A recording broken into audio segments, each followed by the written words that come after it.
Hi, Kiri. Hello, Good how are evening, you good doing? afternoon. I'm doing good. Hope you're doing well too. Thank you. Awesome.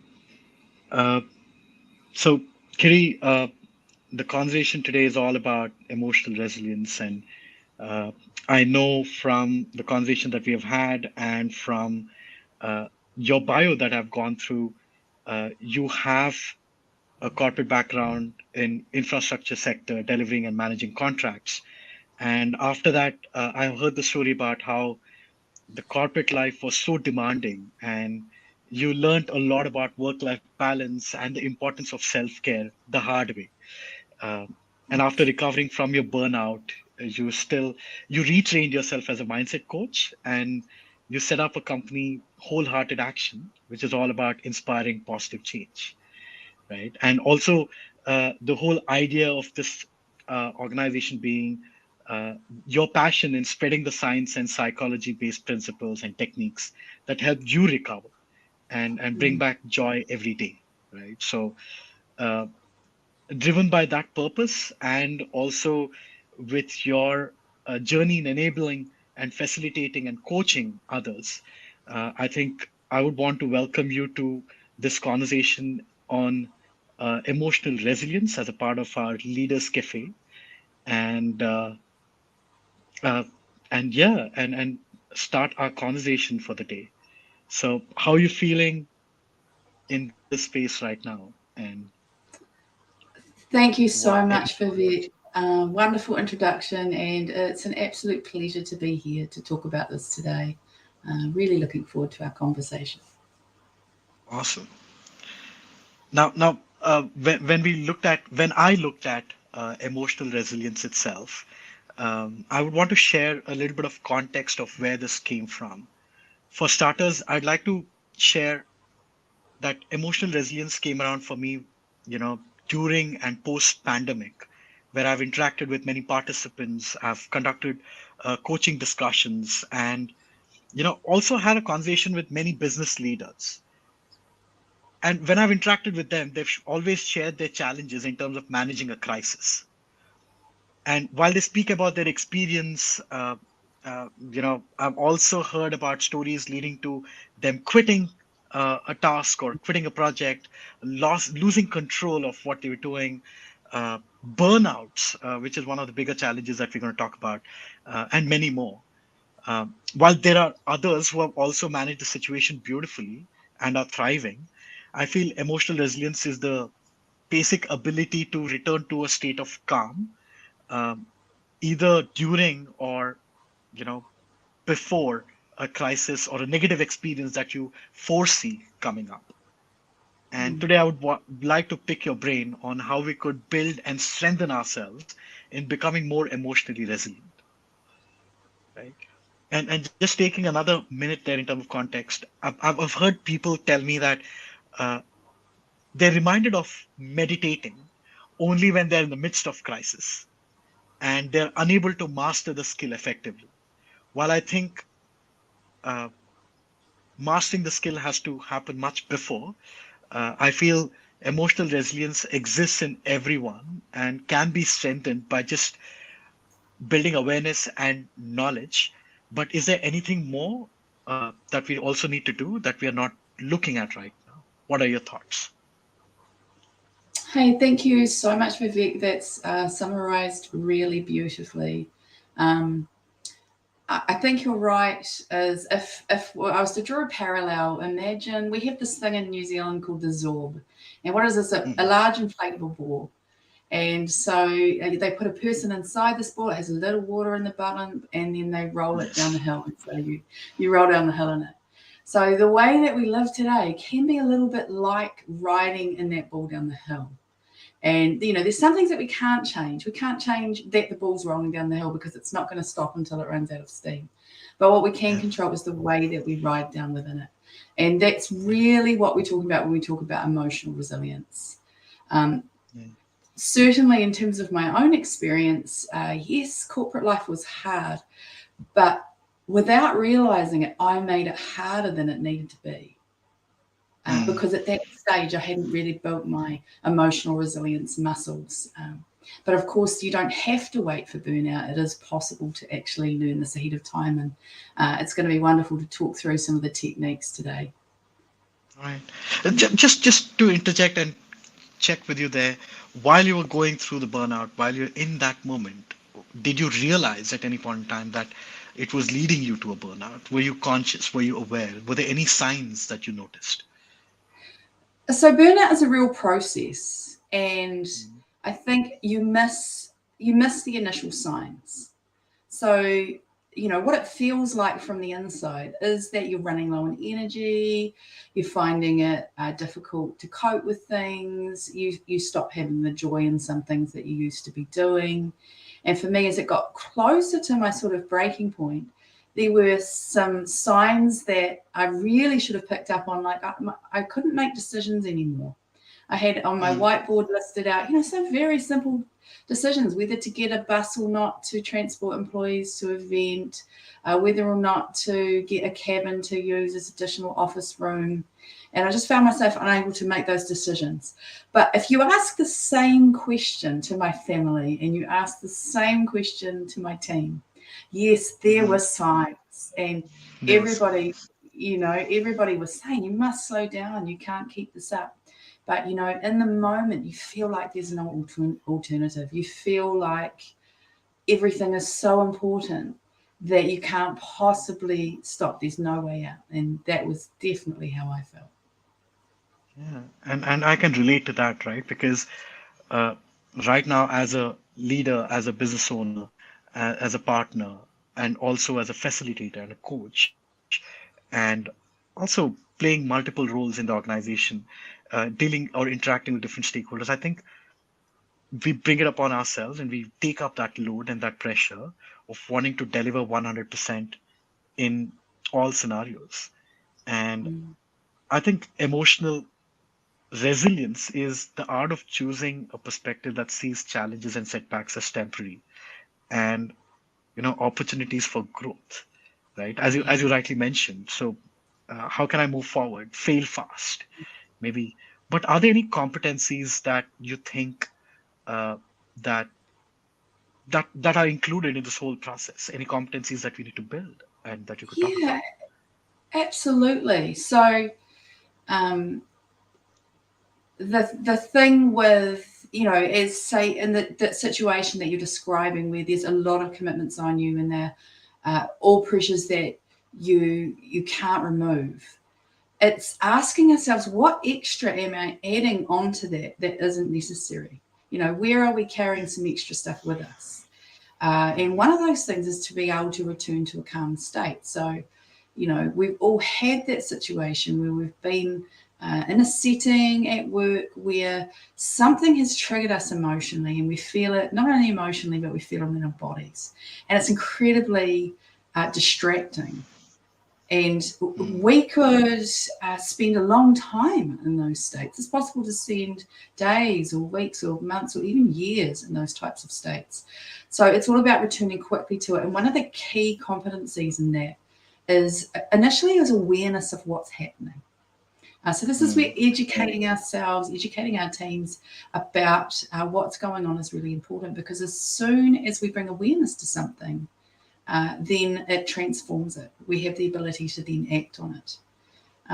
Looking then, I think the next most important competency is around being non-judgmental to ourselves. So sort of adopting a scientific-like curiosity, because Hmm. that then allows us, to come up with the best strategies without getting lost in, guilt or self-recrimination or a lot of other unhelpful emotions. And Mm. so this is where both self-compassion and particularly the element of mindfulness are really, really important competencies as well. And that's going to lead us to be more adaptable, which we're going to need to be resilient, and also to be able to make the changes that we need to. And that will allow us to have optimism, which is really could be described as the belief that we've got Mm. some influence or control over what's happening in our lives. Wow. And I think in that moment, uh, really becoming self-aware, I think that's something that you explained about your own personal journey, where Mm.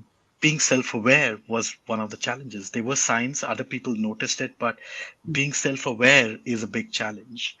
And I'm sure we're going to talk a little more about that. We just have 1 hour, but I'm sure we're going to talk a little more.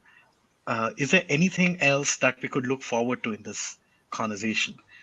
Anything else that you'd like to highlight and some thoughts? Absolutely. So, just to pick up on your point about awareness, I think in that period when I was on my way to burnout, I'm fortunate. I live in a house that has a beautiful view of the sea.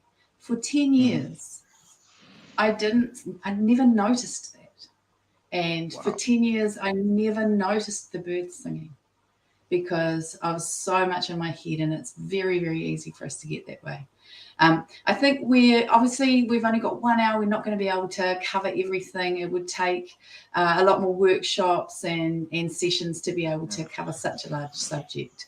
But what we will look at is some specific actionable tips, both in the moment and sort of what we can do longer term to be prepared to deal with situations as they arise. And maybe from an individual perspective, but also from an organizational perspective. Hmm. Hmm. And yeah, so I think there are two sides of the coin, right? The individual, there's an organization, and again there's personal life, family that comes into picture, and if, in every one of these instances, we're constantly challenged in terms of our emotional resilience and how we deal with that situation. I remember this conversation now that you spoke about awareness and being non-judgmental. I remember one of these conversations about uh, that I had with a senior leader who mentioned being self-aware and emotional regulation is an ongoing process.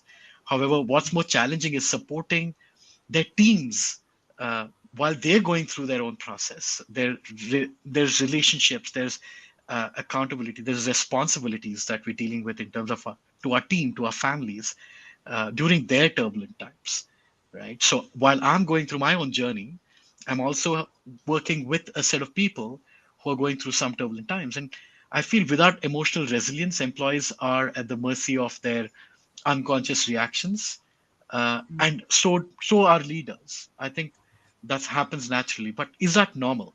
Uh,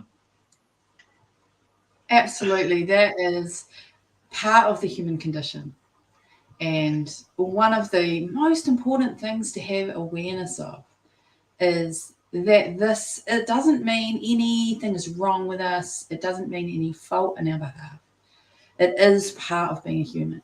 And that's the second element of self compassion, is to actually understand that this is something all humans experience. And when we do that, it again just means that instead of looking at it as something that's particularly wrong with ourselves, we can look at it as a challenge, something that we can work on. And it gives us that feeling of optimism, that feeling that we have the ability to kind of transform it or to have some type of impact over it. and I think a leader in that moment, if I could add on what you said about awareness, if as a leader we can be more self-aware as leaders and be non-judgmental about our teams, I think uh, that's something that leaders would need to do at that point in time when they're managing teams. Uh, I, I, I, That I I read something about this on WhatsApp, one of the messages that came in, which was really interesting, and I see it differently now. The message just read: "A true friend is not the one who bails you out of jail, but someone who is sitting next to you in jail."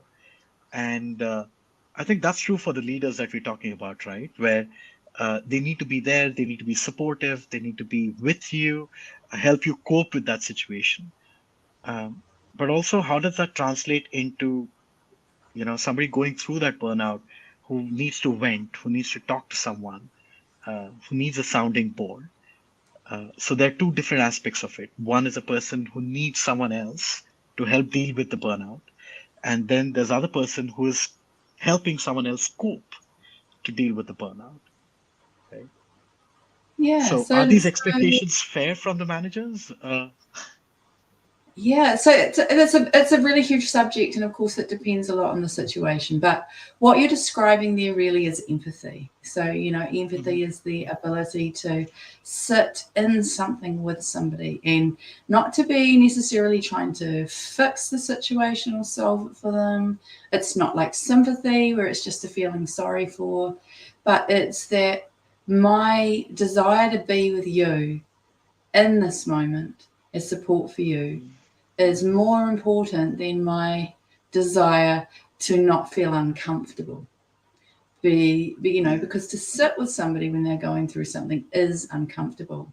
And it's also about letting them know about that normality. And this is where vulnerability becomes such a thing, because we can then be vulnerable as managers and link it back to our own experiences. Because probably anybody in a leadership position in a corporation has experienced this overload at some point, has experienced this being lost in emotion at some point. So that little act sometimes of saying, you know what, I've been there, and Mm. so I understand this.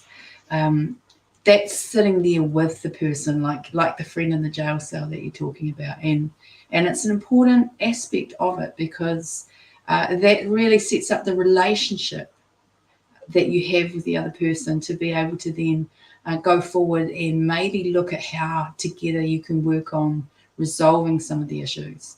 Um, and when we're talking about emotional resilience, again, people maybe don't want to tell their managers that they are emotionally triggered, that, for example, they're feeling so much shame or embarrassment that they didn't hear a word that was said in the meeting. And I'm sure that's Mm. something that we can all relate to on this call, that there's been a time when something triggered something in us, and we felt it in our bodies and we felt it in our emotions. And suddenly it's like, everything gets narrow and you can't hear what's going on in the room. So again, it's normalizing these experiences is really, really important to do with our teams. And and do you think it could also be because of the tunnel effect that we kind of have? We're going too fast, we're running too fast. We call it the VUCA world. We need to be agile, and there's so many expectations of us as leaders. And we're running so fast, so we don't notice a lot of things happening around it. But sometimes it's too late to address that because we've already reached the end of the tunnel, and now we're trying to figure out, how to deal with the burnout. Uh, Yeah, because exactly. we, yeah. There was this expression that we used to hear a lot. So I don't know if you've heard this expression about there being light at the end of the tunnel. Mm. Um, so it's a common expression over here. And there was this running joke in our office that, the light at the end of the tunnel is a train bringing Coming more at work. you. Like you're going to get Yeah. run over by it. But Yeah. looking back, it didn't occur to me that being in a tunnel was a problem, and didn't really understand the degree to which I was in a tunnel. Where in Mm. actual fact, that tunnel was because we get so trapped and lost in our own experience and in what's going on for us, we lose that real mindfulness to be able to see a situation as it is. And so increasing our ability to see a situation as it is, or mindfulness, is again a real core competency to be able to have emotional resilience and to be able to regulate our emotions and return to a productive state really quickly. Yeah. And I think from my own personal experience and all the work that we have done at Transform Me, one of the key things that we've noticed in workshops that really work is becoming more vulnerable. And you brought up that point beautifully. And I think the second point that we're also talking about is, uh, when you're in that space, one is becoming aware of your surroundings and where you're heading, but also calling it out and speaking about it, and setting Mm, those boundaries, or setting expectations or resetting expectations of your family members. It could be your supervisors, it could be your team, and just resetting those expectations to cater to our own needs. mm, I think is a big challenge. And I remember uh, when we work with managers and leaders in the organization, one of the biggest challenges today that we're facing, especially in the hybrid world, is the means of communicating and sharing that thought. virtually and finding, like, for example, I'm going through something right now that I want to talk about, picking the phone and being able to communicate that virtually. And for a manager or a leader to receive that and be able to be more empathic with me and my situation. I think that communication, that dialogue is something uh, which is which is improving, I guess. But I think there's a lot of work that we need to do there. Any thoughts about the virtual connect impacting emotional resilience? Absolutely. And I'm really glad you brought that up because many of us are working in a hybrid reality now. Of course, during COVID, for a few years there, for many people, we're working 100% virtually. And there's no doubt that it is more difficult to build connection. It's more difficult to demonstrate empathy. It's more difficult to understand what's going on for our employees when we don't have that direct face to face conversation. And particularly if there's added complications that mean that we're not necessarily seeing people on video, it's a lot more difficult, of course, to just pick it up from people's voices. So there's a high degree of extra work that's required to put into connection and to put into empathy and into understanding. And we've conducted a huge number of, hybrid model workshops, managers workshops, and training sessions with Transform Me, and there's definitely that's one of the most important things that we're touching on is how do you create that connection and how do you make sure that you really know what's going on for your employees so that you can sit with them in that space with empathy. So yeah, there are a lot of ideas that have come out there of good things that can be done, but I think the key takeaway here is really that extra effort needs to be spent there and time needs to be scheduled for that. Yeah. So I think what we're also talking about is more time spent on individuals going through this training, whether they're managers at different levels, different roles, and also training the leaders and managers of how to deal with these situations that their teams and or counterparts or stakeholders kind of deal with, Mm, right? yeah. Yeah, and I had an interesting situation that came to mind, which was there was this 2-day workshop that I attended long ago, which was based on wilderness first responder. It was a certified course. It was a 2-day course that I had to go through. And I remember very clearly on day two, they used a lot of theatrics and drama to create a space for a victim to actually play that role of a victim. They even use paints to make that victim really look as real as it can get.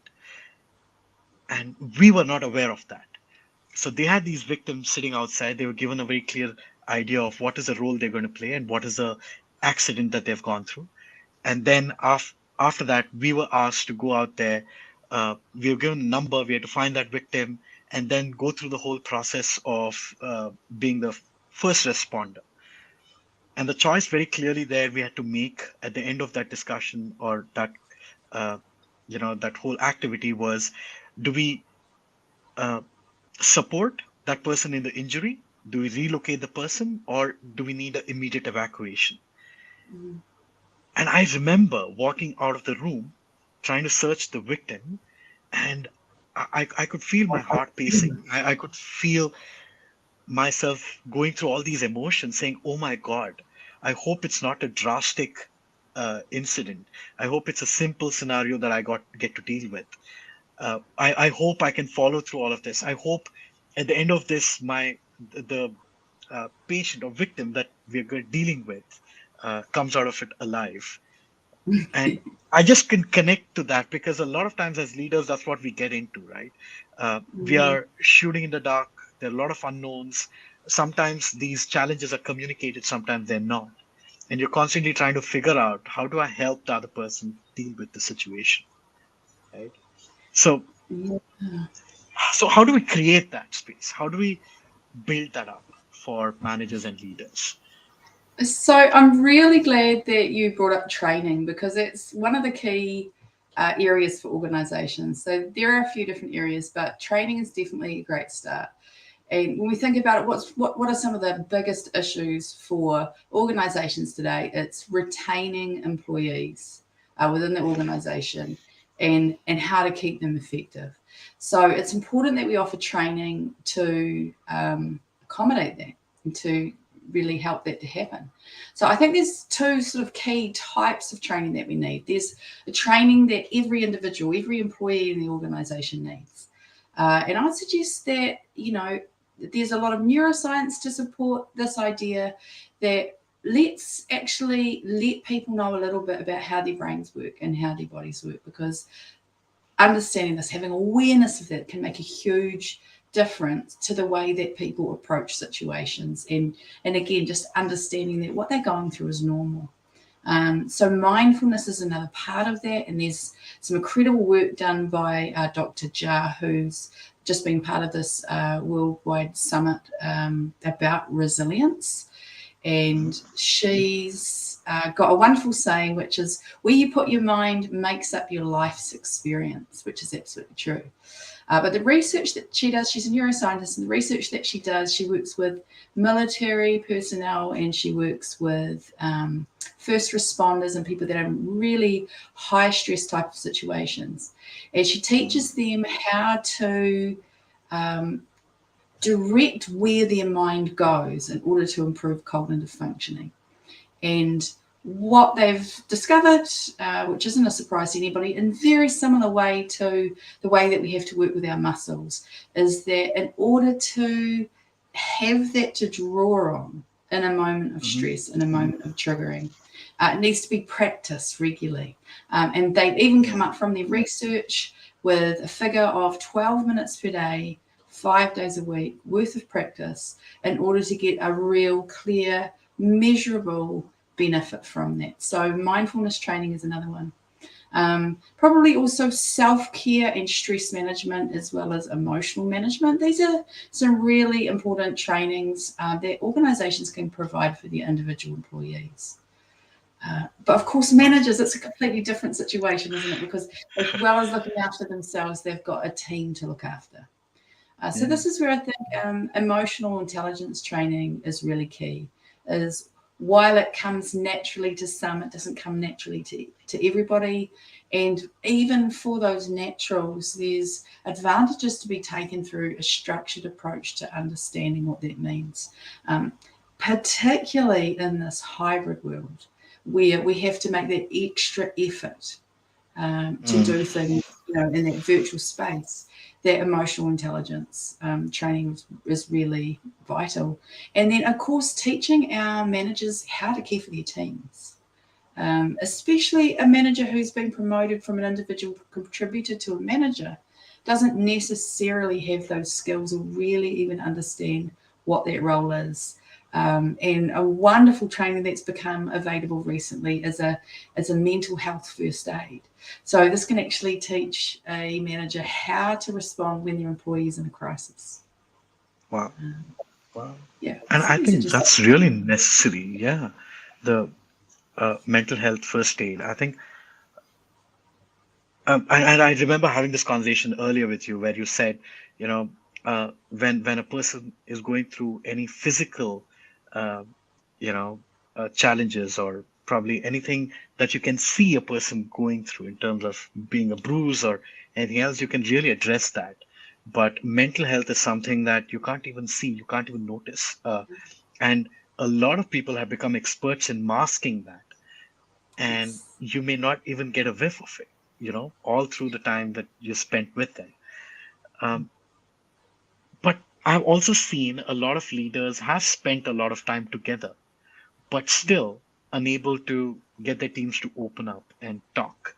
Um, and I've seen that increasingly in conversations where people are always masking behind that camera, or probably don't communicate, or probably don't interact, don't ask questions.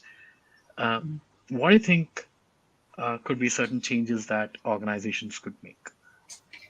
Fantastic. Well, I think looking at those particular examples that you've raised, there's two very likely causes behind those things.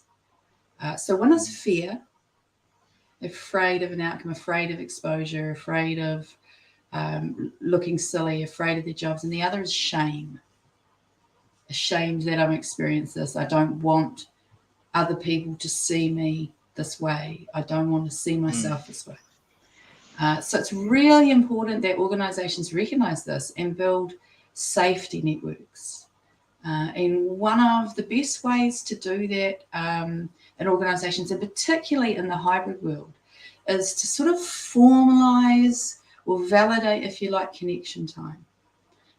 So, whether it's a buddy system where you have two people who every morning they ring each other for 5 minutes, or whether you have fun Fridays, or whether you have virtual lunches, or team meets where different members of the team get to highlight who they are to the others. People will never, because production pressures are so huge for all of us. And so we prioritize what's measured. And at the moment, what's measured is production, results. Production, absolutely. Understandably so. And so that's where people put their focus. But if organizations give permission for and measure connection time, it as a key performance indicator, as a metric that's important, then it gives people permission to spend some of their time in those areas. And the benefits that come from that is that there is a safety network there, that somebody notices. And this makes me think of, there's a friend of mine who is very prominent on LinkedIn. She's an amazing public speaker. And she tells a story about when she had first become a manager, and she's saying, well, I didn't really have much in the way of management skills. So I had this employee, she was absolutely amazing. We really resonated and connected. She was absolutely fantastic. But over time, she became more and more withdrawn, and then sort of belligerent, arguing with every little thing I asked her to do. And in the end, we parted ways. It was no good. And years later, I ran into her. And she says she's embarrassed to admit this now, but she saw her and said, look, what happened there? And her employee said to her, didn't you notice? Didn't you notice? Because when you first hired me, I came in and I was always done up nicely and well presented. I was bringing my A game and my best effort. But as your effort was on growing the business and all these things, I wasn't coping with my workload. And over time, I became disheveled. I would come in, I wasn't looking nice, I wasn't caring for myself, and you never noticed that.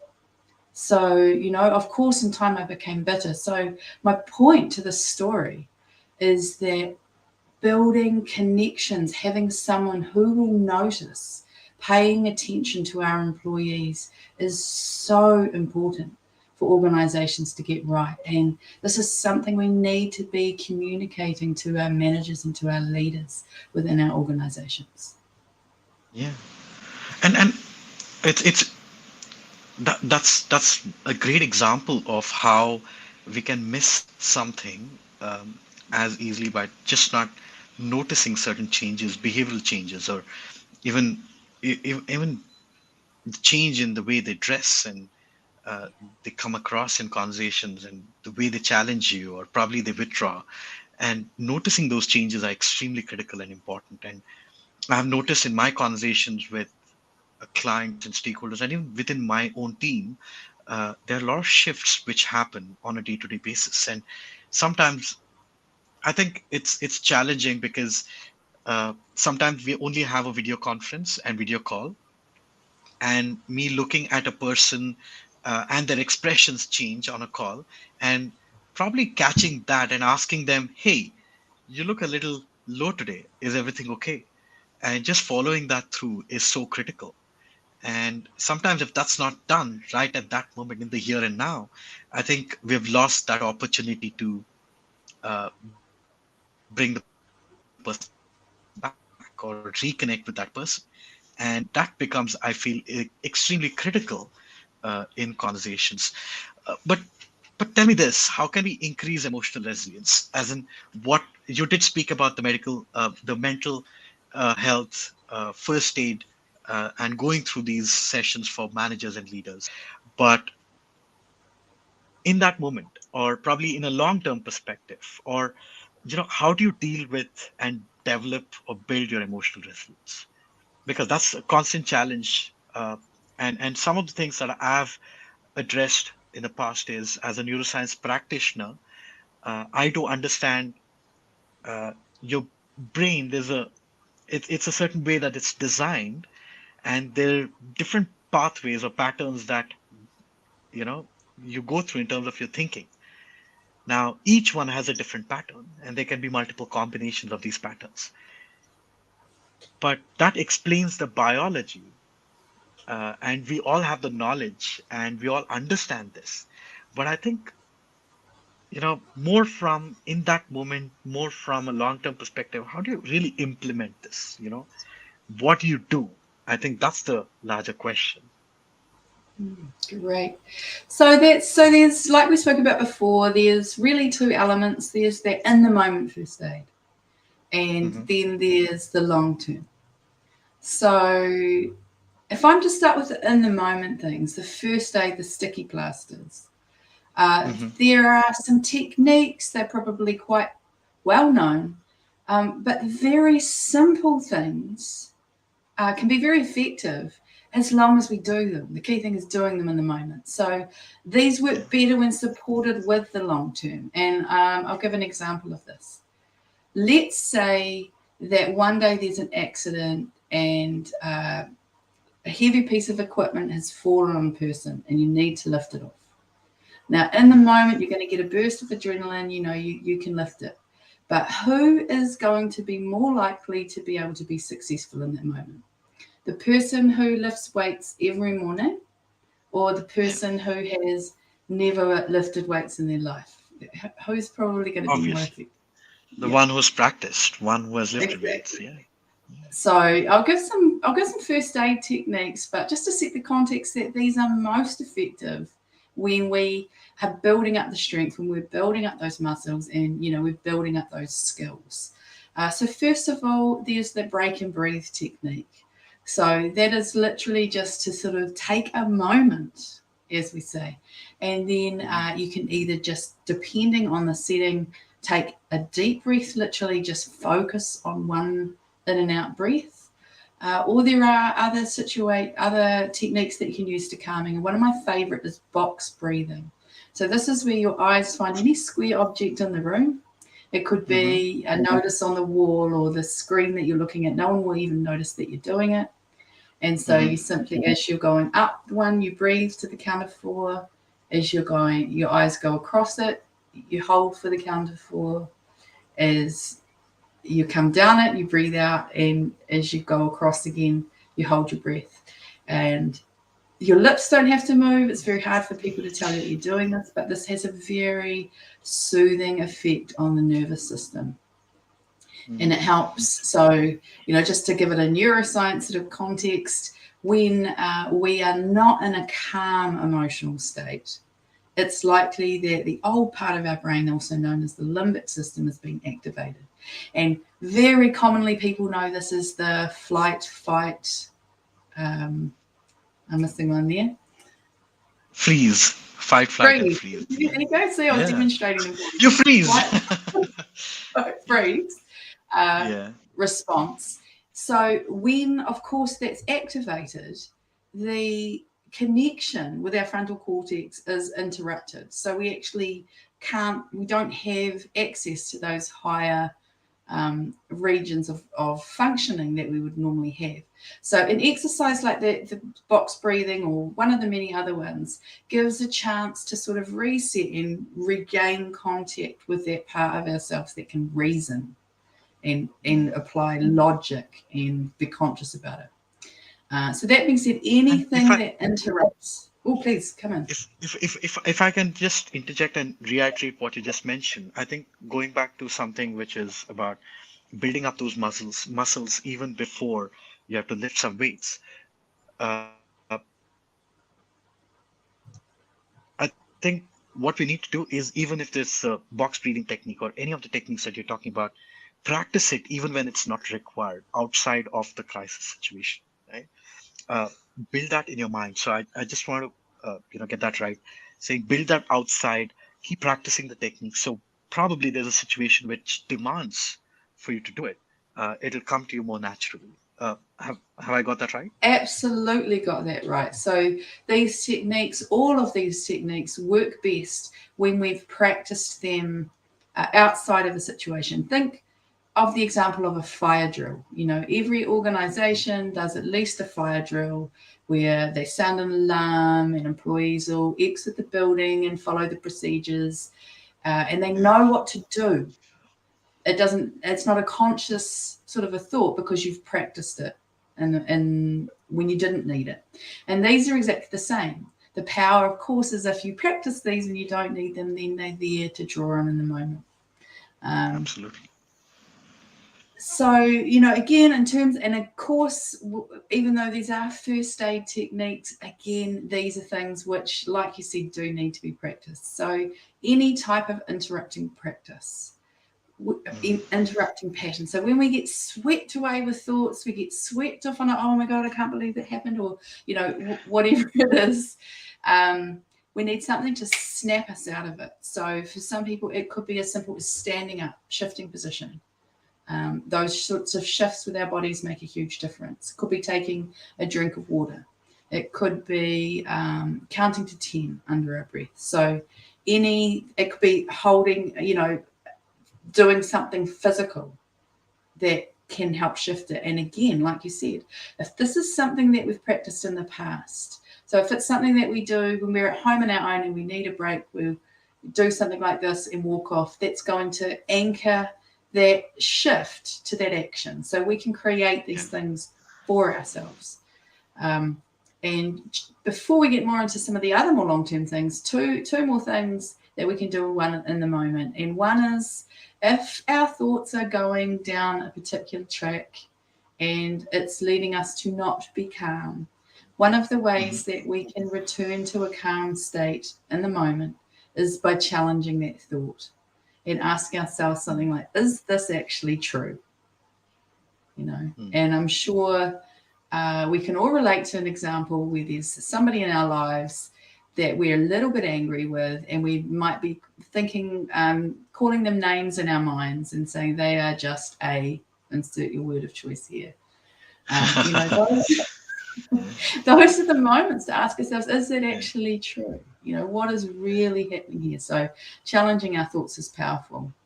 And finally, so much in our society comes from the idea that we are not enough. We can't do enough. We don't have enough. And really, this is, our whole society does drive on that. But spending time on that thought of I am enough is powerful. Again, this is something that if we practice, comes to us more in the moment.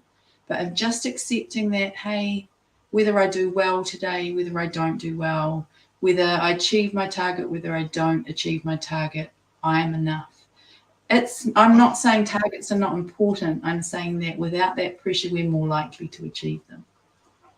Absolutely. And I think these four techniques, one of them was break and breathe. That's the box breathing technique. The second one is more of interrupting patterns, wherein you stop, count to 10, probably have an anchor that you use. The third one is, of course, asking yourself, is that true? Is that really me? And the third one is challenging the thought that I'm not enough, I'm not good enough. And your own, one of the first competencies that you talked about, which is being non-judgmental. If you're judging yourself, asking yourself, am I judging myself right? And challenging that thought, right? And these are some things that can be implemented right then and there, but practice it often so that it becomes a part of your muscle memory. And someday when you're in a crisis situation, you can probably implement this, knowing it would help you, right? And now I'd really, probably have another 5 minutes before we could take up some questions and move towards closure. But I'd really want to check with you about if you can share some insights about what are something that we could do in terms of long term, in sustaining a particular change or a shift.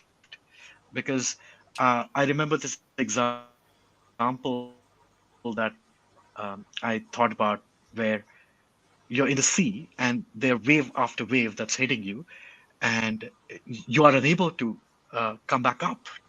And sometimes that could become a challenge. So you need a longer, more sustainable solution for that. And would really want to check with you what are your recommendations for that. So I think the first one is something that we all will immediately throw up reasons why it can't be done, or our fears may surface very quickly. And that is setting reasonable boundaries. Um, there's so much fear associated with this idea of setting reasonable boundaries. My fear, what will my boss think of me? Will I be passed over for promotions? How can I do that? My family needs me when I'm not at work. But the reality of it is, so I know you drive motorbikes. So tell me, imagine you have a motorbike, beautiful motorbike, runs beautifully, and you never put any oil in it, you never pump up any tires, you never do any type of maintenance on it. What's going to happen to that motorbike? It's going to break down. It's not going to work. Yeah, And exactly. hopefully, if it breaks down before you start the journey, is okay. But maybe during the journey, if it breaks down, that's worse, right? Yeah, So that's right. 'Cause it yeah, could leave you in a difficult spot. So we only have a limited amount of time and energy, and it's really important that we spend it effectively. And the more in a tunnel we get, the harder it is to actually see that. So, I was really raised with this idea that you do everything to the best of your ability. mm, And this is not the case in today's world. It served me to a point because it got me into, a role at a height, but then it didn't serve me because most people on this in this session are going to know that if you have to complete a spreadsheet of a stock take for the assets in your organization, and you also have a key client deliverable, if you spend all night making sure that every single box in that asset spreadsheet is filled, and that's taking 50% of your energy, that task doesn't deserve 50% of your energy. yeah, So it's really important. So when I say setting boundaries, one of the things that I mean is look at how much effort each task deserves and give it only that much effort. But there is also when I say reasonable boundaries, it also is in how much we work, because there's a lot of talk about quiet quitting, people only working their hours, and that's a whole nother subject in itself. But yeah, what isn't right is if people are paid for 40 hours and they're working 80. That's not reasonable. right, Working late into every evening, working every weekend, that's not reasonable. Working so that key deliverables are met, but there is some balance, there is some downtime, there is some rest.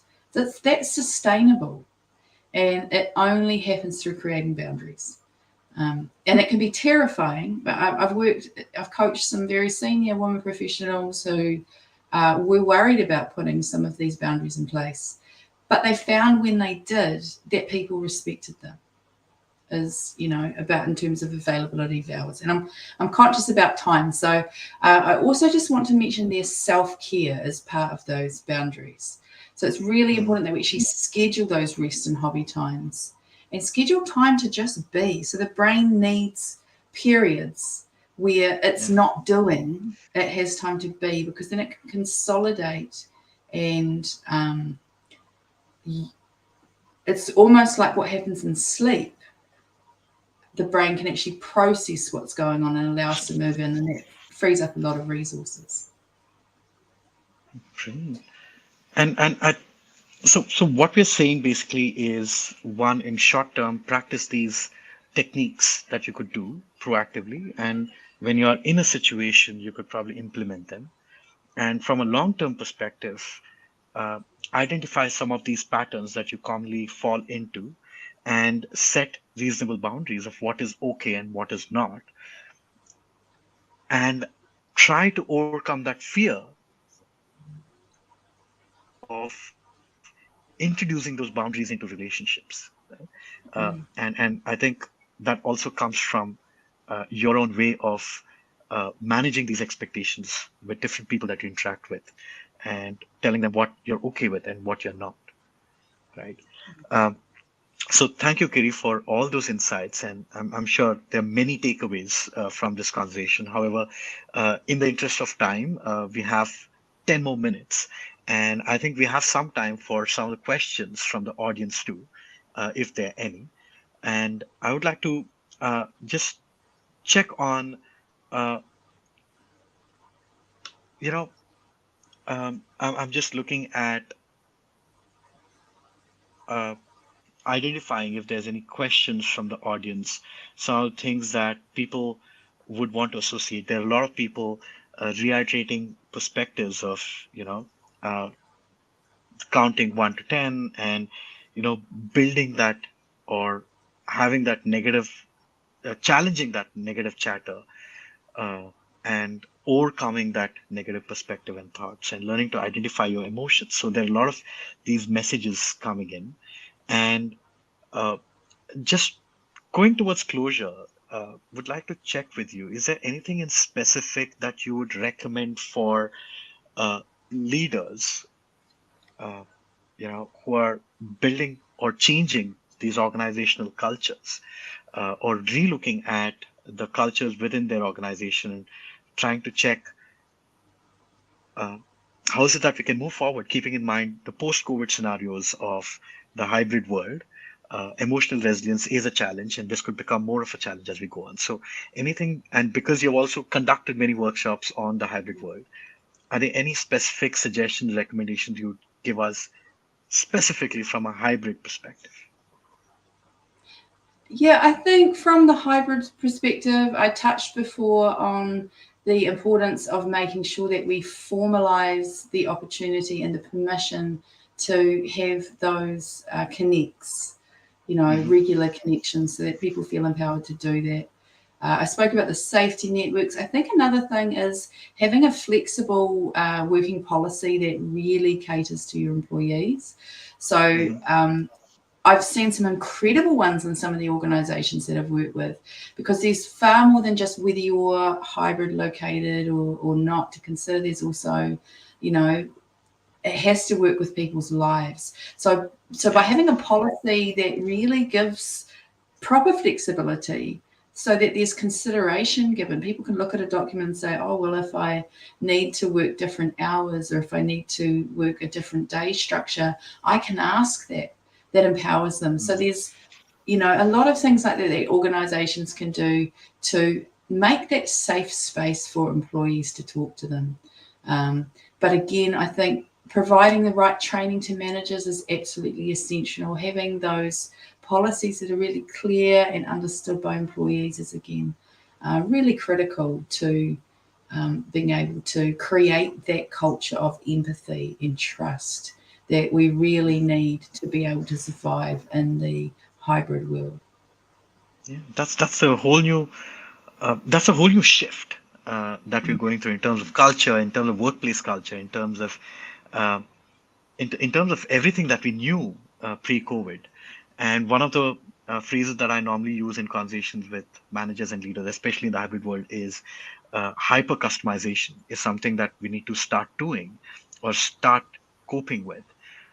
While hyper customization also comes with its own level of stress, we're Mm-hmm. trying to be creative, thinking out of the box, coming up with a new solution for a team member of ours.